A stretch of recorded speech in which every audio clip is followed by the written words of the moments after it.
Hello guys, ഇന്ന് നമ്മൾ ഉണ്ടാക്കാൻ പോകുന്നത് കണ്ടപ്പോഴേ മനസ്സിലായല്ലോ ബീഫ് കറിയുടെ റെസിപ്പിയാണ്. നിങ്ങൾക്ക് ഇഷ്ടമാവുമെന്ന് വിചാരിക്കുന്നു. ഇഷ്ടമാവുകയാണെങ്കിൽ ഒന്ന് ട്രൈ ചെയ്ത് നോക്കണേ. ചാനൽ ഇഷ്ടമാവുകയാണെങ്കിൽ ഒന്ന് സബ്സ്ക്രൈബ് ചെയ്യണേ. നമുക്ക് റെസിപ്പിയിലേക്ക് പോവാം. അതിനാദ്യം നമ്മൾ ബീഫ് ഒന്ന് വേവിച്ചെടുക്കുന്നുണ്ട്. അപ്പോൾ അതിലേക്ക് ആവശ്യമായിട്ടുള്ള മസാല ഇടുന്നുണ്ട്. ആവശ്യമായിട്ടുള്ള ഉപ്പിട്ട് കൊടുക്കുക, കുറച്ച് മഞ്ഞൾപ്പൊടി, കുറച്ച് ഗരം മസാല, മല്ലിപ്പൊടി, എരിവിന് ആവശ്യമായിട്ടുള്ള മുളക് പൊടി, കുറച്ച് കുരുമുളക് പൊടി കൂടി ആഡ് ചെയ്ത് കൊടുത്ത് നന്നായി മിക്സ് ചെയ്തെടുക്കാം. ബീഫിലൊക്കെ നന്നായി പിടിക്കുന്ന രീതിയിൽ നന്നായി മിക്സ് ചെയ്ത് കൊടുക്കാം. ഇതിപ്പോൾ മിക്സായി വന്നിട്ടുണ്ട്. ഇനി ഇതൊരു പ്രഷർ കുക്കറിലേക്ക് ഇട്ട് കൊടുത്തിട്ട് ബീഫിൻ്റെ ഇതിനനുസരിച്ച് നമുക്ക് വേവിച്ചെടുക്കാം. ഞാനൊരു 10-12 വിസിലൊക്കെ വെച്ചിട്ടുണ്ട്. അതുകൊണ്ട് തന്നെ ബീഫ് നല്ല സോഫ്റ്റായിരുന്നു. നിങ്ങളുടെ ബീഫിനനുസരിച്ച് നിങ്ങൾക്ക് ആഡ് ചെയ്ത് കൊടുക്കാം. വിസിൽ എത്രയാണെന്ന് വെച്ചാൽ ചെയ്യാം. അതിലേക്ക് കുറച്ച് വെള്ളം കൂടി ഒഴിച്ചു കൊടുത്തിട്ട് ഇനി കുക്ക് ചെയ്തെടുക്കാം. ഞാൻ ലോ ഫ്ലെയിമിലാണ് 12 വിസിൽ വെച്ചിട്ടുള്ളത്. ഇനി ബീഫ് അവിടെ ആവുന്നുണ്ട്. അപ്പോഴേക്കും നമുക്ക് ഗ്രേവി റെഡിയാക്കി എടുക്കാം. അതിലേക്ക് ഒരു പാനിലേക്ക് വെളിച്ചെണ്ണ ഒഴിച്ച് പെരുംജീരകം പൊട്ടിച്ച് അതിന് ശേഷം അതിലേക്ക് വലിയ ഉള്ളി ഇട്ട് കൊടുത്തിട്ടുണ്ട്. ബീഫ് എത്രയാണോ അതിനനുസരിച്ചിട്ട് ഉള്ളി എടുക്കുക. ഉള്ളി ഒന്ന് വഴണ്ട് വരുമ്പോൾ അതിലേക്ക് കറിവേപ്പില ഇട്ട് നന്നായി ഇളക്കി കൊടുക്കാം. പച്ചമുളക് കൂടി ഇട്ട് കൊടുക്കുന്നുണ്ട്. ഞാനിവിടെ 2 പച്ചമുളക് ഇടുന്നുണ്ട്. എരിക്കനുസരിച്ച് ചെയ്ത് കൊടുക്കാം. ഇഞ്ചി വെളുത്തുള്ളി ചതച്ചതാണ്, പച്ചമുളക് കൂടി ചേർത്ത് ചതച്ചതാണ്. അതൊക്കെ ഒന്ന് നന്നായി വഴണ്ട് പച്ചമണം എല്ലാം മാറി വരട്ടെ. അടച്ചു വെച്ച് വേവിച്ചാൽ പെട്ടെന്നാവും. ഇനി ഉള്ളി നന്നായി വഴണ്ട് വരണം. നല്ല ഗോൾഡൻ ബ്രൗൺ കളർ ആവണം. ദാ ഇപ്പോൾ അങ്ങനെ ആയിട്ടുണ്ട്.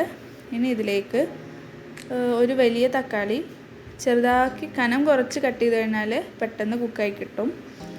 അങ്ങനെ ഇട്ട് കൊടുത്ത് ഇളക്കി കൊടുത്തിട്ടുണ്ട്.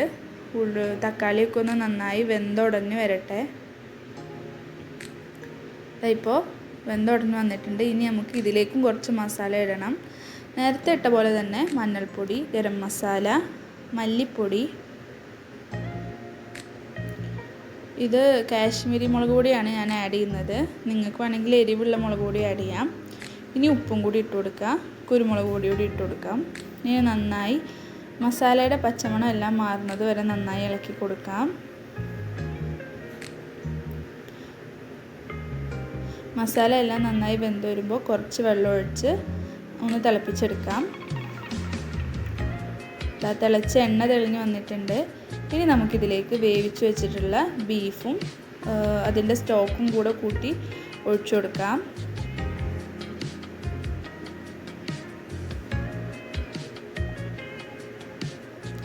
ഇനി ഇത് ഗ്രേവിയിലേക്ക് മിക്സ് ആവുന്ന രീതിയിൽ നന്നായി ഇളക്കി കൊടുക്കാം.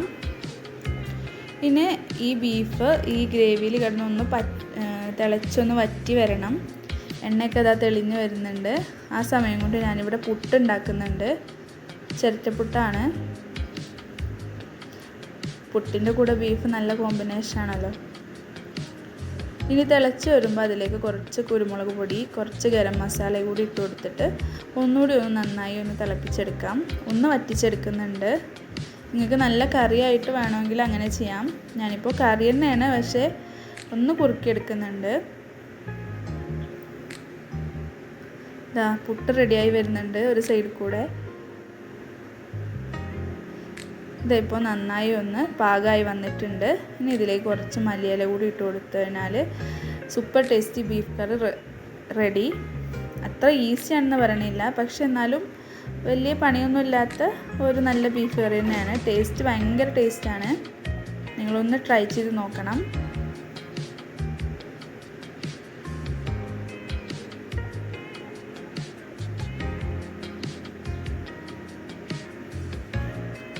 നിങ്ങളുടെ ബീഫിനനുസരിച്ച് വിസിൽ അതിനനുസരിച്ച് വെക്കാവുന്നതാണ്.